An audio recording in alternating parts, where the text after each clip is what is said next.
পাতা ফেলাচ্ছে, এটা হচ্ছে শখ না। আবার নির্লজ্জের মতো রিল বানাচ্ছিস তুই। হ্যালো সবাইকে, চলে এসছে একটা ব্লগ নিয়ে।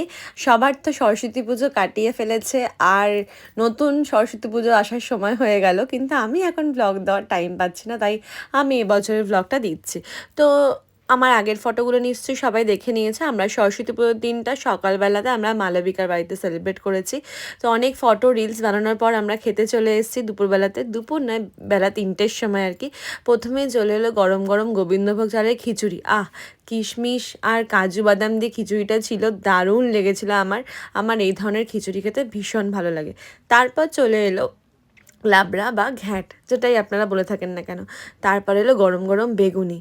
কি সুন্দর লাগছে না দেখতে। আমি আর দেরি না করে বেগুনি দিয়ে আর একটু খিচুড়ি মাখিয়ে খেয়ে নিলাম। দারুণ ছিল খেতে। তোমরা সবাই কমেন্ট করে জানাবে তোমাদেরও পুজো কেমন কেটেছে। যদিও অনেকটা দেরি হয়ে গেল, তবুও আমার মন রক্ষাতে তোমরা একটু কমেন্ট করে বলেই দিও না হয়। আর এবার তো আমি খাওয়া দাওয়ায় পুরো মত্ত হয়ে গেছি। এবার বেশি আমি খিচুড়ি খেতে পারি না, আমার অল্প খেলেই পেট ভরে যায়। কিন্তু জানি না আমি দিনে দিনে কত মোটা হয়ে যাচ্ছি, বুঝতে পারছি না। এরপর চলে এলো চাটনি। ওফ, কাজু বাদাম দিয়ে চাটনি, আমার কাজু বাদাম জিনিসটাই খুব পছন্দ। এদিকে তো ধ্রুবদা খাবার পরিবেশন করছে, আর তার আগেই সবার প্রথমে আমাদের জামাইবাবু মানে সিদ্ধার্থদা আমাদের পাতা প্লেট সার্ভ করে দিয়ে গেছিলো। এদিকে তো মালোর খাওয়া শেষই হচ্ছে না, খাওয়ার থেকে নষ্ট করে বেশি। যাই হোক, সবসময় করে না, কিন্তু চেষ্টা করে খেয়ে দিয়ে পরিষ্কার করে রাখার থালাপত্র। এদিকে সব পাঁপড় চলে এলো। পাঁপড় চলে আসার পর আসলো হচ্ছে মিষ্টি, নলেন গুড়ের মিষ্টি। এইটা ছাড়া তো এখন শীতকালটা পুরো অসম্পূর্ণ হয়ে যায়, তাই না? তো মিষ্টি খাওয়া হয়ে গেছে, এবার আমরা উঠে গেলাম।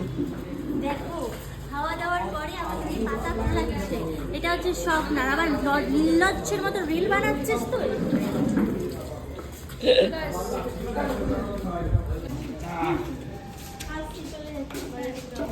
টাটা, শুধু আইসো। কিন্তু আসবে ঠিক। তো চলুন, আজকে আমাদের সরস্বতী পুজো মোটামুটি শেষের পথে। মানে পুজো খাওয়া দাওয়া পুরো দিনটাই পুরো শেষের পথে, কিন্তু যতটুকু টাইম আমরা একসাথে থাকি ভীষণ মজা করি। তিল টাটা, বাই।